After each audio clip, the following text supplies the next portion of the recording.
Class 3rd, Chapter 3, Value of Time. So today we will discuss about value of a time. Time की value क्या होती है, ठीक है। आरबीएससी के लिए, आरबीएससी का क्लास 3rd का चैप्टर 3, टाइम की, समय की कीमत। तो रीड करते हैं पहले। Satish was a lazy boy. Satish was का मतलब होता है था, ठीक है। सतीश नाम है, was a lazy boy. Satish एक लेजी, आलसी लड़का था। He always use to a postpone thing. और उसकी हमेशा से एक आदत थी कि वो चीज़ों को आगे बढ़ाता रहता था। पोस्टपोन का मतलब आगे कर देना, जैसा यहाँ लिखा हुआ है और शब्दों का मीन। तो वो क्या करता था कि चीज़ों को आगे बढ़ाता रहता था, मतलब कि कोई भी अगर काम करना है तो मतलब कल कर लेंगे, कल कर लेंगे, ऐसे करके, ठीक है। वो पोस्टपोन करता था। रीडिंग भी करना, रीडिंग करने से इंग्लिश आती है। He always used to postpone thing, ठीक है। आगे बढ़ते हैं। यहाँ पर देखो, ये लड़का है, यहाँ पे उसके फादर कुछ समझा रहे हैं उसको, ये सतीश है। आगे चलते हैं। तो पहले रीड करेंगे फुल स्टॉप तक, देन विल, फिर उसके बाद में मैं आपको बताऊंगा इसका मीन।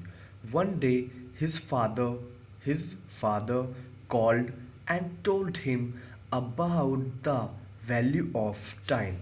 एक वन डे का मतलब होता है एक दिन। हिज फादर उसके पिता ने, कॉल्ड बुलाया उसको, और टोल्ड कहा उसको, अबाउट के बारे में, वैल्यू ऑफ टाइम समय की कीमत के बारे में उसको बताया। एक दिन उसको बुलाया और बताया समय की कीमत के बारे में। शायद उन्होंने कोई स्टोरी उसको सुनाई होगी। बट सतीश प्रोमिस्ड, सतीश ने वादा किया। प्रोमिस्ड सेकंड फॉर्म है। हिज फादर, सतीश ने अपने पापा से अब प्रॉमिस किया है। आई वुड का मतलब होता है गा, मतलब थोड़ा चुनाव के लिए यूज किया जाता है ये। I would never postpone thing. I would मतलब गा, मैं नहीं करूँगा, कभी नहीं करूँगा चीज़ों को पोस्टपोन मतलब होता है कि भाई मैंने बोला बेटा वर्क करके लेके आना कल सभी, और कोई वर्क करके नहीं लाया, या मैंने बोला बेटा ये आप याद करके नहीं आए हो, आज याद करके आना है आपको, ये चैप्टर लर्न करके आना है, और आप नहीं करके आते हो तो देन पोस्टपोन बोलते हैं उसको। आगे चलते हैं। तो उसने कहा भाई मैं पोस्टपोन नहीं करूंगा, लेकिन अभी देखते हैं उसके साथ में क्या हुआ। One day he came to know THET that he had won the prize in an essay. Essay का मतलब होता है निबंध, जो हम लिखते हैं ना गाय के ऊपर, उसके ऊपर जो निबंध लिखते हैं उसको बोलते हैं एसे। और प्राइज का मतलब होता है इनाम। पहले कुछ वर्डों के हिंदी मीन भी इनाम, ठीक है। एक दिन, one day he came to know, एक दिन उसको ध्यान आया कि he had won the prize, कि उसको एक प्राइज मिला है in an essay writing competition. एक बार उसने स्कूल में कोई एसे लिखा था, ऐसे राइटिंग कंपटीशन हुआ था कि सभी बच्चों को एसे लिखना था, जिसमें उसने एक प्राइज जीता था। तो उसको याद आया, और जो कि it was held in last month, और जो कि पिछले महीने, वन डे, जो कि it was held in last month, जो कि जो हेल्ड मतलब रखा गया था, आयोजित किया गया था पिछले महीने। एंड फिर उसके बाद में ही आस्क्ड, उसको कहा, he was asked to collect the prize same day. और ही वॉज आस्क्ड, मैं रीड कर रहा हूँ, रीड करना है, to collect the prize the same day. और उसको बोला गया था कि आज के दिन तुम्हें वो जो प्राइज इनाम मिला है उसको कलेक्ट करना था, ठीक है। But he did not care, but उसने कोई ध्यान नहीं दिया। केयर का मतलब ध्यान नहीं दिया। एंड ही वेंट, वो गया, to collect the prize next day, और वो उस प्राइज को लेने के लिए अगले दिन गया। But the prize was useless for him. Useless हम यूज कर सकते हैं, यूजलेस का मतलब होता है कोई चीज़ बेकार, उसको बोलते हैं। But the prize was useless for him, लेकिन जो प्राइज था अब उसके लिए यूजलेस है। यूजलेस क्यों? क्योंकि नेक्स्ट डे गया है वो, दैट इज वाई। अब चलते हैं इसके नेक्स्ट पेज। अब as it was a ticket, अब जब वो प्राइज लेने के लिए गया तो वहां पर क्या था? As it was a ticket of a circus, वो एक सर्कस शो की टिकट थी। Which was held the previous day, और जो कि जिस दिन उसको कलेक्ट करने जाना था ना टिकट को, जिस दिन उसने कलेक्ट नहीं किया, जिसने सोचा था कि मैं कल ले लूंगा, अब वो नेक्स्ट डे गया है तो उससे पीछे वाला डे, जिस दिन उसने ये सोचा था कि आज मैं कलेक्ट नहीं करूंगा, उसी दिन एक सर्कस शो की टिकट उसको मिलनी थी। वो प्राइज के तौर पर, बट उसने कलेक्ट नहीं किया। अब क्या फायदा उसका? So now Satish learn the value of time. अब सतीश को समझ में आया कि समय की कीमत क्या होती है। पहले तो पापा ने बोला तो पापा की बात कौन सुनता है, किसी ने सुनी नहीं, और अब उसको समझ में आया कि समय की कीमत क्या होती है। उसने सुना नहीं, वो बोला हाँ ठीक है पापा मैं नहीं करूँगा। अब उसको प्रॉब्लम होने लग गई। अब यहाँ से हमारा वर्क स्टार्ट हो जाता है, यहाँ से हमें वर्क करना है। लेजी मतलब आलसी, वैल्यू कीमत, पोस्टपोन मैंने बताया था किसी को आगे कर देना, और कंपटीशन मतलब कोई प्रतियोगिता। ये एज इट इज़ नोटबुक में करना है। नाउ इसमें चलते हैं। Tick the mark right answer. अब इसमें सही जो है उस पर टिक करना है, तो पहले ये लिखो नोटबुक में और जो सही है उसको लिख देना। Satish came to know the value of time from his. Satish जो है वो केम टू नो जानने के लिए किसके पास गया था जानने के लिए, टाइम की कीमत जानने के लिए, मदर के पास, टीचर या फादर के पास गया था। सतीश काम करता था, लेट करता था, या कभी नहीं या नेवर। वो शायद लेट करता था, क्योंकि वो लेट ही तो करता था, टाइम पे तो करता नहीं था। कभी नहीं ऐसा नहीं था, वो जाता था, नेक्स्ट डे गया था, इसलिए। ठीक है, ये एज इट इज़ आपको नोटबुक में करना है। पहले ये लिखो एक्टिविटी 1, फिर ये लिखो, फिर ये लिखो, और फिर ये लिख दो। ये नहीं लिखनी जो है इसमें एक्स्ट्रा। ठीक है, now what we have to do, why did Satish miss the circus show. अब ये कह रहे हैं कि सतीश ने सर्कस शो क्यों मिस कर दिया था।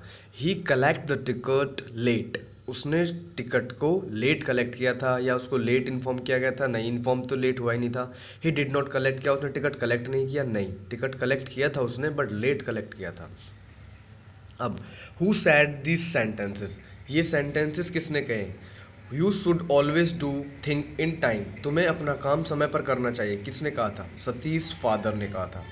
I will never postpone thing, मैं कभी कोई भी काम आगे नहीं करूंगा, वो किसने कहा था? सतीश ने कहा था। नेक्स्ट चलते हैं activity 3।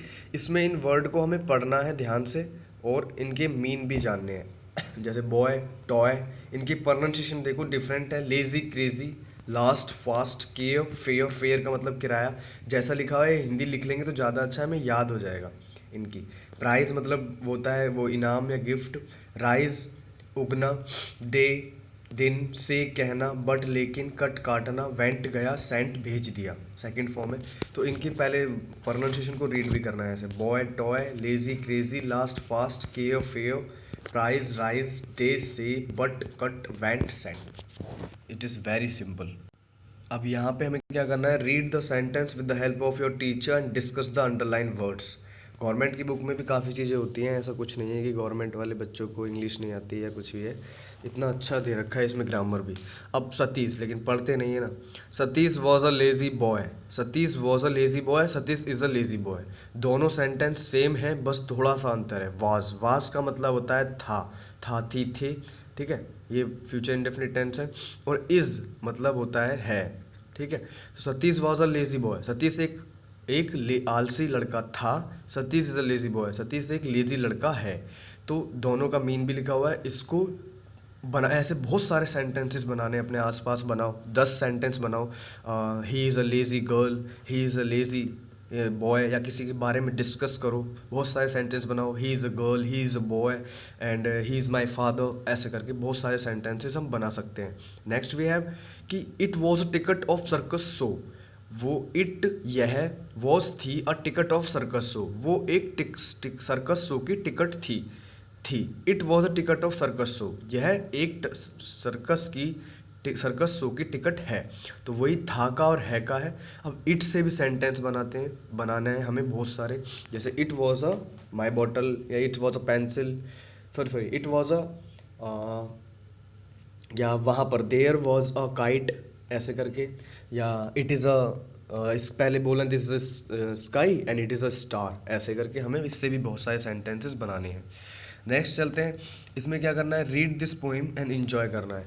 60 second in a minute, how much good I can do in it. मतलब लिखा हुआ है 60 सेकेंड होती हैं 1 मिनट में, ये तो हमें पता है, इसका मीन भी है, पोएम है एक, इसको रीड करना है। How much can I do in it, 1 minute में 60 सेकेंड होती हैं, तो उसमें मैं कितना कर सकता हूँ? 60 मिनट इन एन आवर, उस 1 घंटे में 60 मिनट में होती है, 1 घंटे में 60 मिनट होती हैं। All the goods that's in my power, जो भी अच्छा कुछ होगा मैं 1 घंटे में कर लूँगा। और 20 and 4 a day, 20 hour and 4 a day, 24 घंटे होते हैं एक दिन में। Time to work sleep and play, जिसी में काम करने का और सोने का सबका टाइम होता है। तो इसका मीन तो ये था, अब रीड करना है। 60 second in a minute, how much good I can do in it. 60 minute in an hour, all the goods that's in my power. 20 hour and 4 a day, time to work and play. ठीक है, यहाँ ये ऐसे read करना है इसको। अब now we have activity ये, इसमें हमें क्या करना है, सबसे पहले अपना नेम राइट करो। अब उसके बाद वो सर्कल इसमें बोलना भी है, जैसे आई लगा लेना, I get ready, I go to school, ऐसे भी लिख लेना, तो तुम्हारे सेंटेंस हो जाएंगे। और फिर बता भी सकते हैं हम, जैसे कि एक्टिविटी है गेट अप, तुम कब उठते हो, तो उसका टाइम लिख दो, जैसे 7 AM लिखना है। अगर दोपहर से 12 बजे के पहले का काम है तो उसके लिए AM, और दोपहर 12 बजे के बाद वाला काम है तो उसके लिए PM। ठीक है, आई गेट अप, मैं उठता हूँ 7 AM। I get ready for school, मैं तैयार होता हूँ स्कूल के लिए 8 AM। I go to school 8:30, जैसा एक बच्चे ने फिल किया है। हैव अ लंच, मैं लंच लेता हूँ 11 o'clock, ऐसे करके फिल करना। वापस, come back home, I come back home, मैं घर वापस आता हूँ 2 PM। Study for study, sit for study, बैठता हूँ पढ़ाई के लिए 4 PM। Go to play 5 PM and enjoy dinner 7 PM। अब ये PM AM क्या है अभी समझाता हूँ। Go to bed 7 PM। PM क्या होता है, देखो मैंने यहाँ लिखा हुआ है कि AM जो होता है वो रात के 12 बजे से, मतलब रात के 12 बजे से दिन के सुबह 12 बजे तक, तो AM लगता है एंटी मेरिडियम। और PM होता है दिन के 12 बजे से रात के 12 बजे तक, वो होता है पोस्ट मेरिडियम होता है शायद। ठीक है, तो ये होता है PM, ये लिख लेना एज इट इज। अब नाउ हमारे पास में एक्टिविटी है कि किस किस में टिकट लगता है। Right yes for the ticket, किस में टिकट लगता है उसके लिए यस लिखो, जिसमें नहीं लगता उसके लिए नो। तो जैसे कि इन अ बस, बस में लगता है यस। सिनेमा हॉल में यस। हॉस्पिटल, हॉस्पिटल में लगता है नो। इसमें हिंदी के मीन भी लिखे हैं, वो भी लिख लेना। हॉस्पिटल में नहीं लगता। होटल में यस, होटल में टिकट लगता है, हाँ देख लेना लगता होगा। इन हाउस, हाउस में नहीं लगता।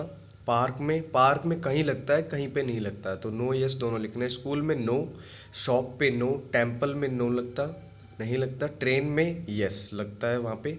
जू में, जू में, चिड़ियाघर में लगता है यस, इसमें लिख देना। ठीक है, जू मतलब चिड़ियाघर, टेम्पल मंदिर, और hotel as we know that. अब यहाँ पे चलते हैं, तो ये हमारे लिए कुछ साउंड है, जैसे बैग, बैग मीन्स थैला, बैग, रैग, टैग, वैग।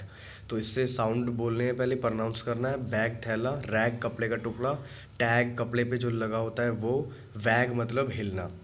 और ये है ACK का साउंड, जिसमें हमें बोलना है बैक, ब्लैक, पैक। बैक पता है पीछे, ब्लैक इनके मीन भी है और इनका प्रोनाउंस भी करना है। यहाँ चैप्टर 3 कंप्लीट हो जाता है। ऐसे ही 2 चैप्टर और भी दिए हुए हैं, उनकी भी रीडिंग करके और प्रैक्टिस कर लो, और सारी एक्टिविटी को फिल कर लो।